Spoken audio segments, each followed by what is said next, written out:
खामोशी की दास्तान। भारत के महानतम प्रवासी की वापसी के पहले वर्ष की खामोशी की महागाथा। आकाशवाणी की विशेष शताब्दी श्रृंखला खामोशी की दास्तान प्रस्तुत है आज की कड़ी।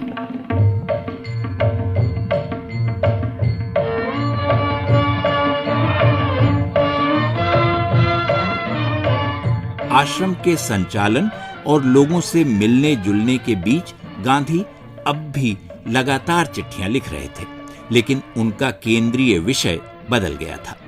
अब केंद्र में छुआछूत था।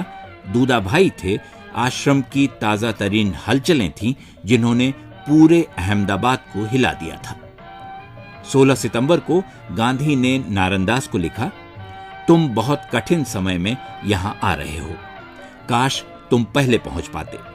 मुझे भरोसा है कि तुम अंत्यज परिवार के आश्रम में रहने की खबरों पर उठे विवाद से अनावश्यक ढंग से परेशान नहीं होगे, उसे सहजता से ग्रहण करोगे। कहा, कुछ गड़बड़ियां हैं तो, लेकिन किसी अन्य पारिवारिक विवाद की तरह अपनी पत्नी की वजह से होने वाली चिंताएं नरम सख्ती से ही खत्म हो सकती हैं। पत्र में कस्तूरबा का नाम नहीं था, पर इशारा साफ था। गांधी ने कहा, एक पति या पत्नी को दूसरे के काम में बाधा पहुंचाने का कोई अधिकार नहीं है, खासकर तब जब इरादे नेक हों, लक्ष्य अच्छा हो।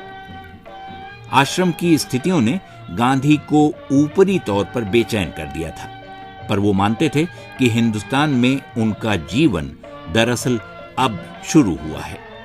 असल हिंदुस्तान और उसके असल समाज से उनका साबका अब तक नहीं पड़ा था। हालात खराब होते जा रहे थे और कस्तूरबा अनचाहे आश्रम के अंदर अंत्यज विरोध का केंद्र बनती जा रही थी। बाहर सामाजिक धार्मिक संगठनों ने आंदोलन शुरू कर दिए थे और उसकी आंच आश्रम के दरवाजे तक पहुंचने लगी थी। गांधी का गुस्सा फूटा और उन्होंने कभी शांत तो कभी तल्ख आवाज में कस्तूरबा से कहा कि अंतिम परिणाम चाहे जो हो, अंत्यज परिवार आश्रम में ही रहेगा। यह फैसला नहीं बदला जाएगा। आप चाहें तो अपना अलग रास्ता चुन सकती हैं। नारनदास की चिट्ठी के एक हफ्ता बाद गांधी ने 23 सितंबर को श्रीनिवास शास्त्री को पत्र लिखा। कहा, मैंने श्रीमती गांधी से कह दिया है कि वो मुझे छोड़ सकती हैं। हम दोस्तों की तरह अलग हो जाएंगे। आप ये चिट्ठी डॉक्टर देव सहित जिसे चाहें दिखा सकते हैं। गांधी का कहना था कि दूदाभाई का आश्रम में रहना महत्वपूर्ण है, उन्हें दलित वर्ग के लिए चलाए जा रहे अभियान से जोड़ता है। उन्होंने ये भी कहा कि ये फैसला स्वराज को गले लगाने जैसा है।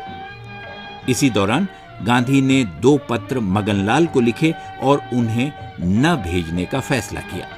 फिर एक तीसरी चिट्ठी लिखी और कहा, यहां जो हो रहा है उससे दुखी मत होना। खामोशी की दास्तान, भारत के महानतम प्रवासी की वापसी के पहले वर्ष की खामोशी की महागाथा। ये थी आकाशवाणी की इस विशेष शताब्दी श्रृंखला की आज की कड़ी। शोध, आलेख और वाचन स्वर मधुकर उपाध्याय। प्रस्तुति मनोज मायंकर।